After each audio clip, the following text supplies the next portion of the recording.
On behalf of the General Assembly, I have the honor to welcome to the United Nations His Excellency Muhammadu Buhari, President of the Federal Republic of Nigeria, and to invite him to address the Assembly.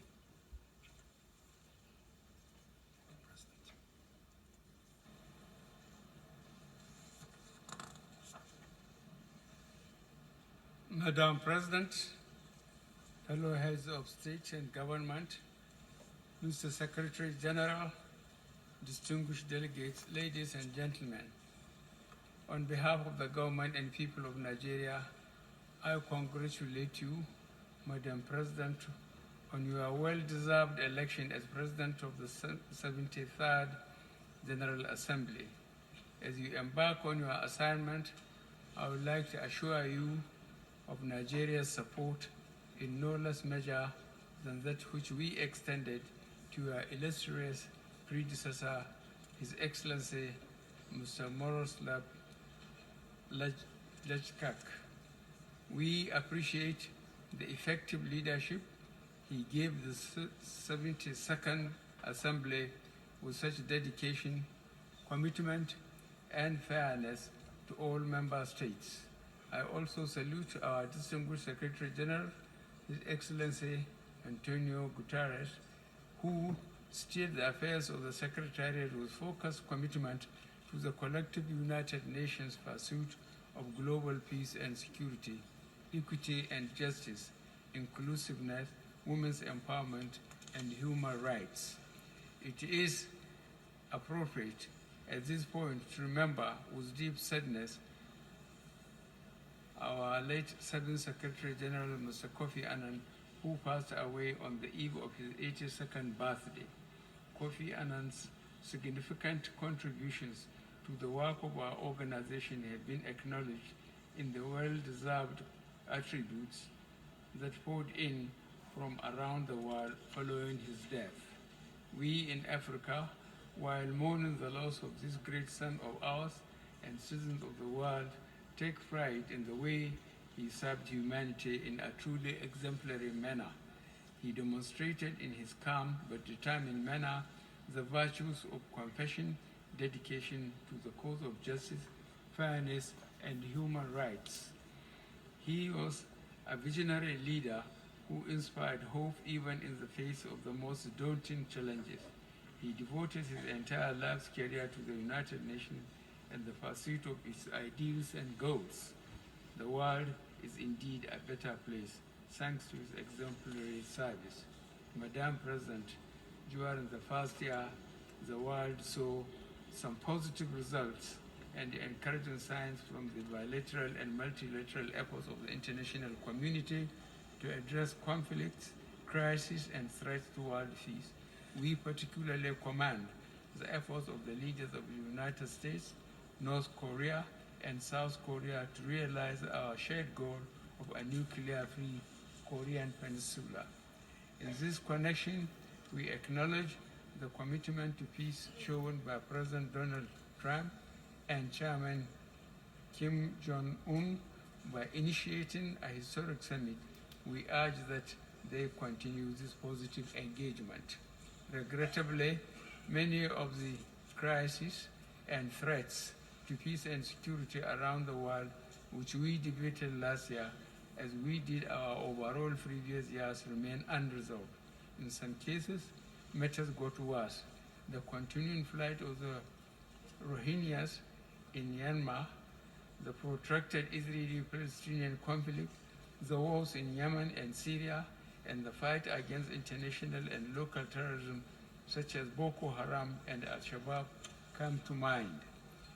The terrorist insurgencies we face, particularly in the Sahel and the Lake Chad Basin, are partly fueled by local factors and dynamics, but now increasingly by the international jihadi movement, runaway fighters from Iraq and Syria, and arms from the disintegration of Libya.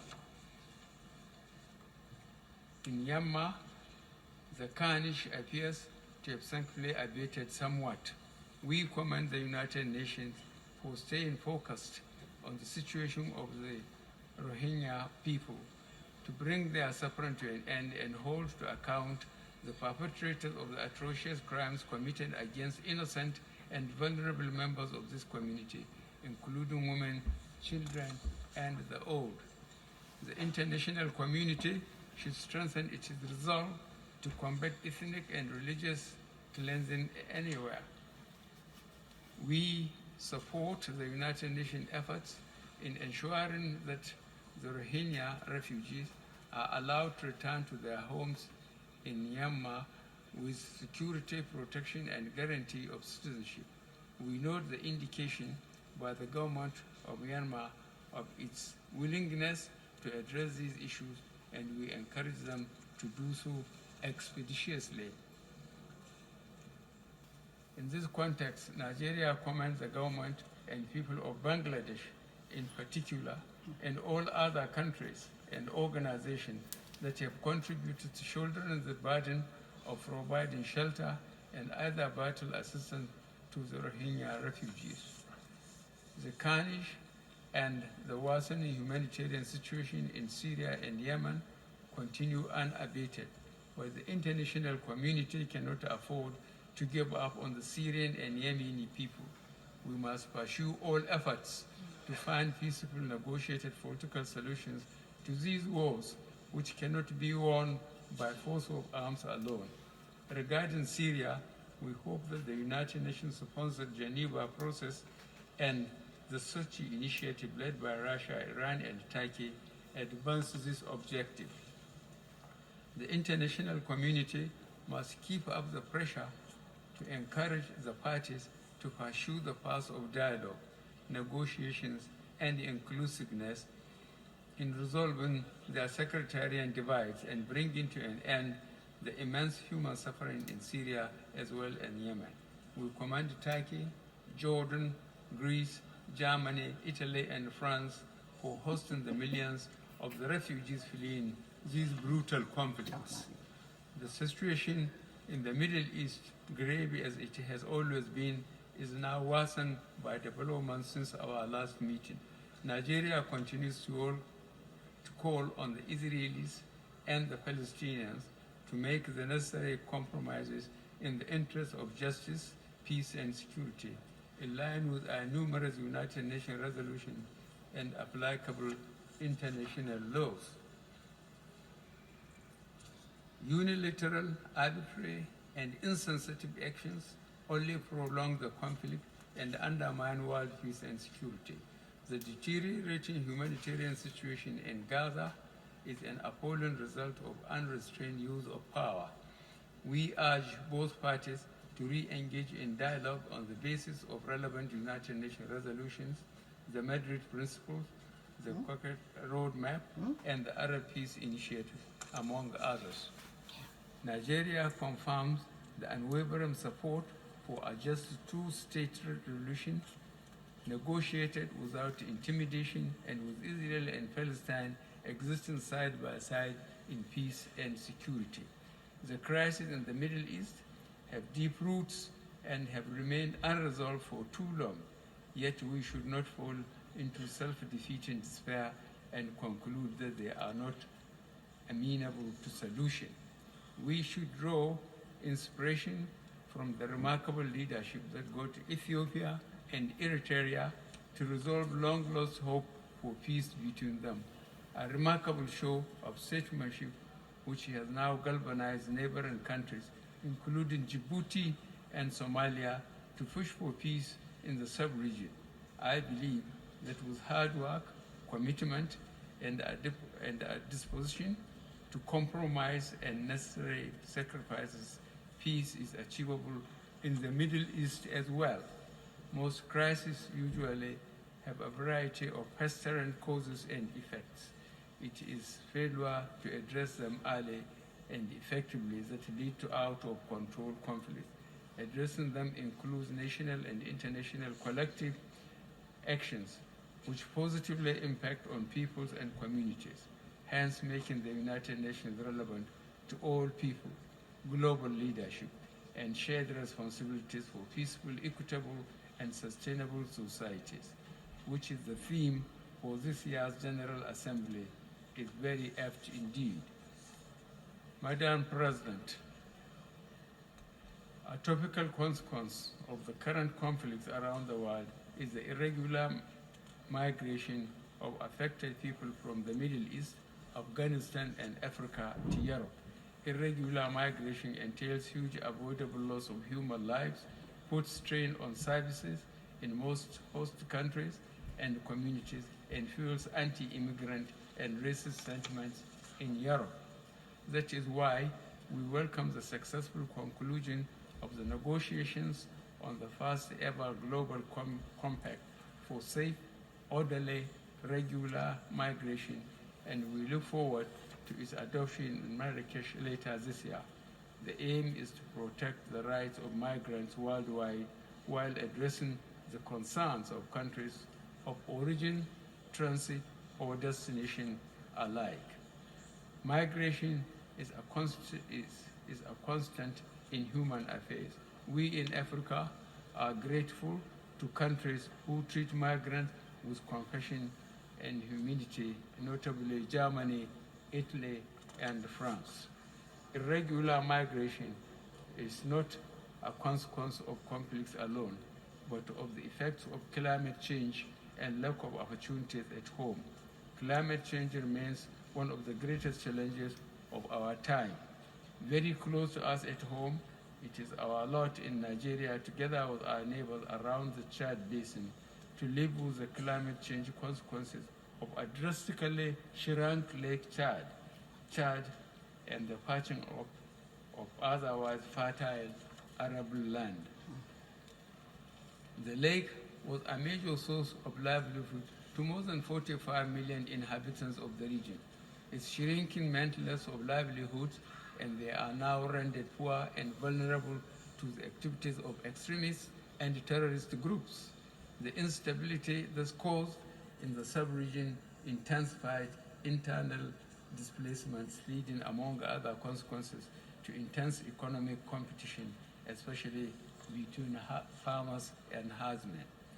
This is why we continue to call for a dedicated international engagement to accelerate the recovery efforts in the Lake Chad Basin to address the root causes of the conflicts in the region.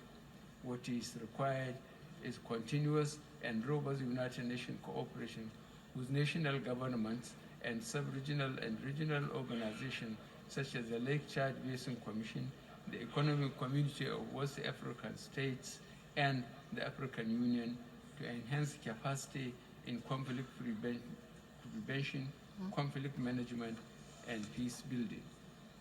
With regards to the Lake Chad Basin flight, I extend our heartfelt appreciation to the United Nations, the governments of Germany, Norway, the United States, Sweden, the United Kingdom, France, and a host of other developmental partners for their laudable support in assisting us to address both the humanitarian challenges and the ongoing stabilization drive in the region.